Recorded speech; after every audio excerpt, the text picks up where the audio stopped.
by not being able to emotionally connect to our bodies, which starts from the very first attack imprint of loneliness. If at some point you did believe that you did feel that you are lonely, you did have the sense that nobody cares, that what you say is not worthy, it's not valuable, that you're not taken seriously, that you are, if you had those imprints that you're just a child, or if you were neglected or abused in any way, which probably happened at some point, if you had a heartbreak at any point, those imprints can gradually, completely disconnect you from your bodily, physical senses. We start doubting ourselves.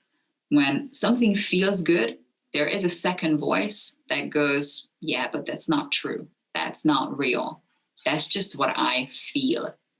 Because when you felt that it's really fucking unfair that your loved ones do not reciprocate love or attention, when you felt how unfair that is, you had to look at what's real.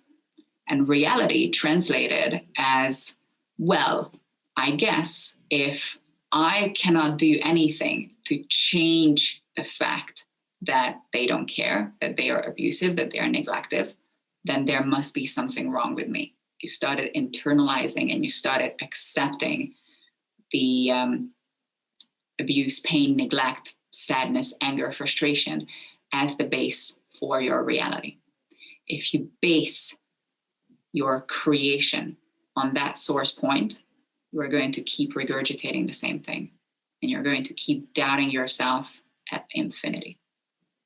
So today, we're going to breathe into certain parts of our bodies.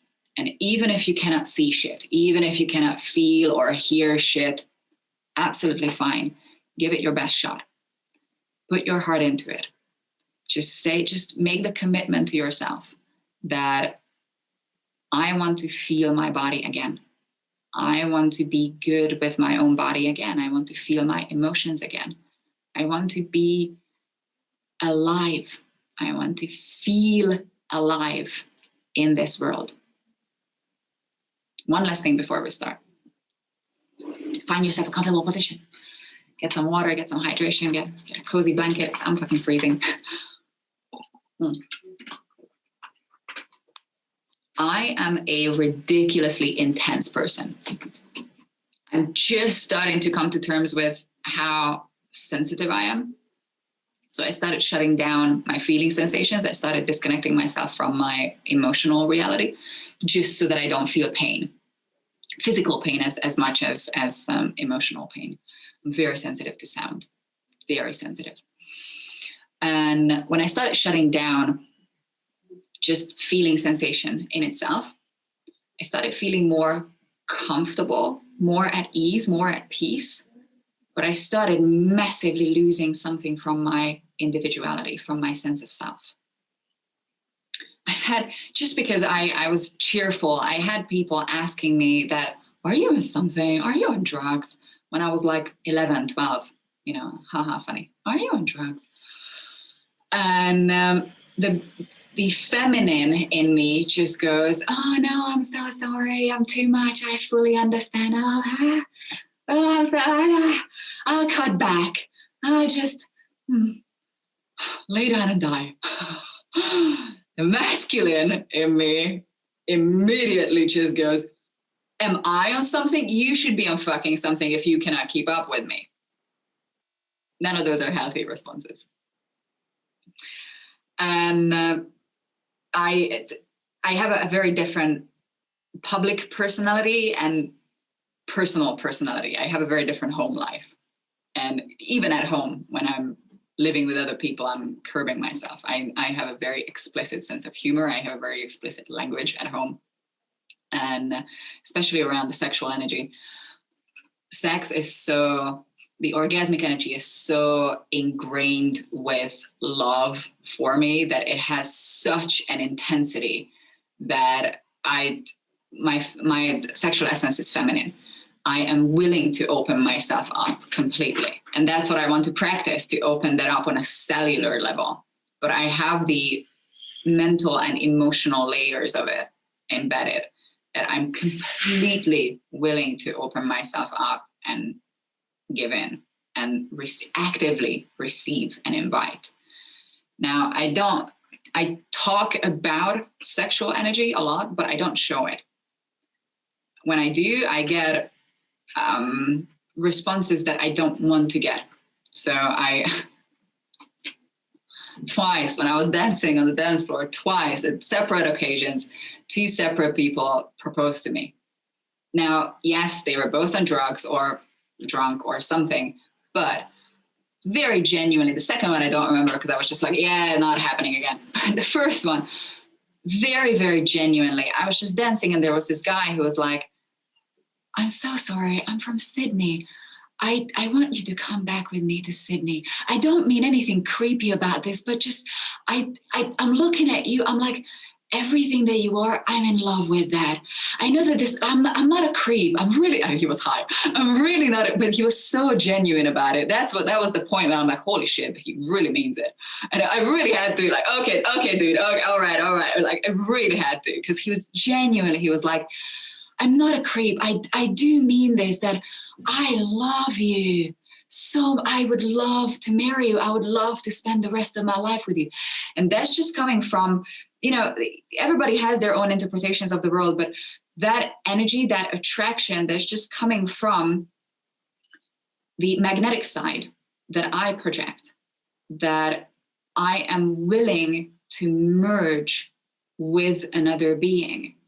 So when someone tunes into that willingness, then they are immediately so attracted to that magnetic energy that I get a lot of unwanted sexual attention when I do express myself the way I want to express myself.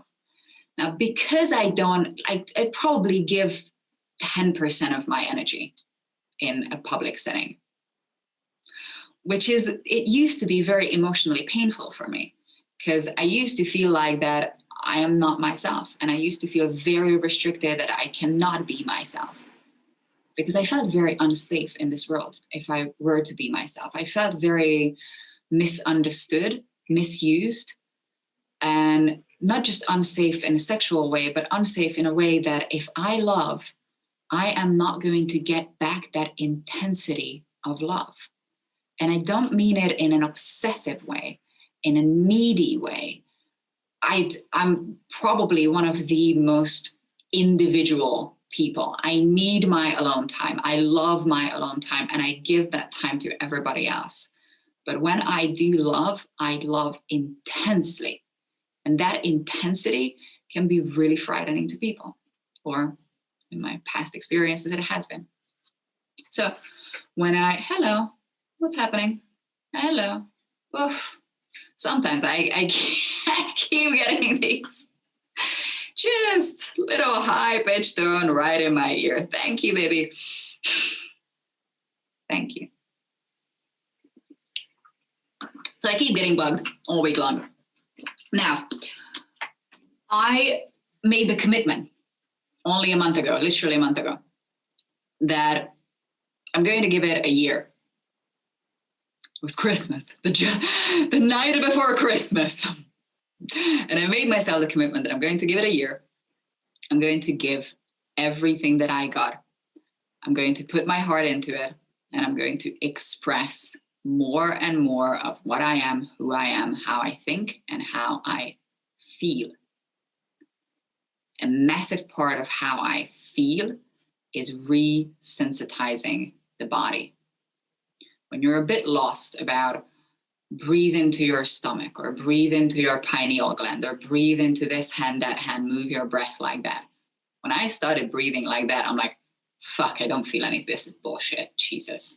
And there were so many programs going on about, first of all, anything that is vaguely religious, anything that is vaguely too feminine, spiritual. I have a love letter to man, what I think about the masculine energy and what I think about this overly feminized energy, how it alienates the masculine energy. And it alienates the masculine energy in me as well.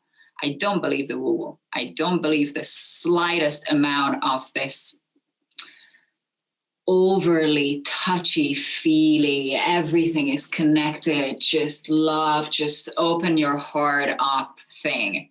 Give me hardcore facts, give me fucking evidence.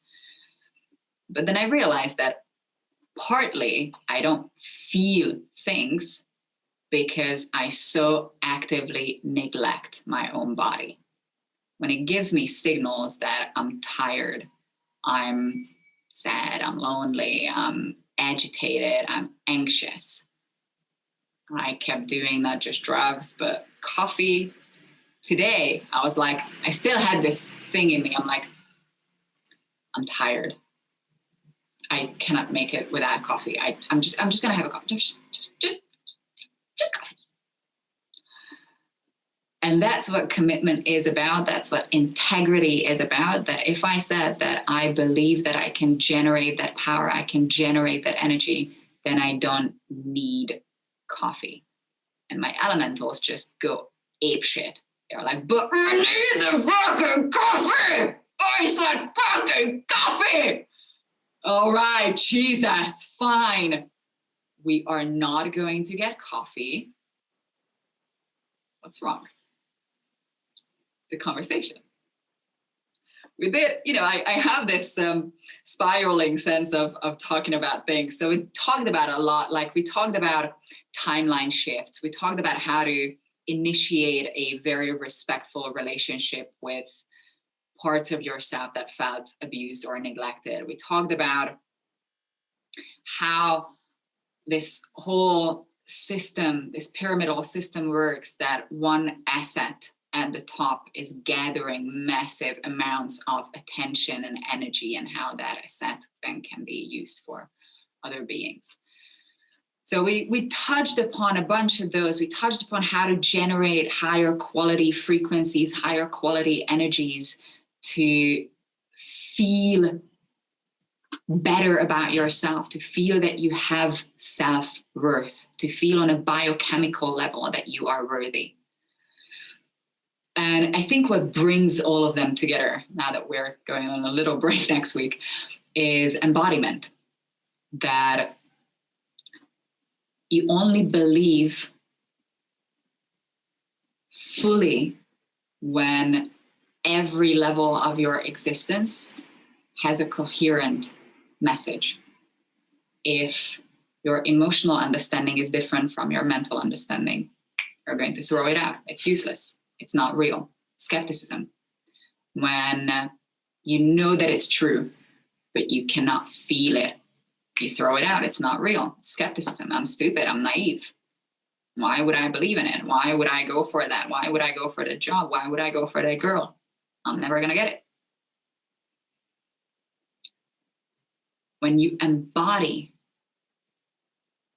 any state, thought, feeling, belief, then the level of coherence between your physical, mental, emotional layers, and that physicality, that emotional state, and that mental state that exists, that triad exist in higher and higher dimensional frequencies as well. So it's the same, it's a repeating cycle.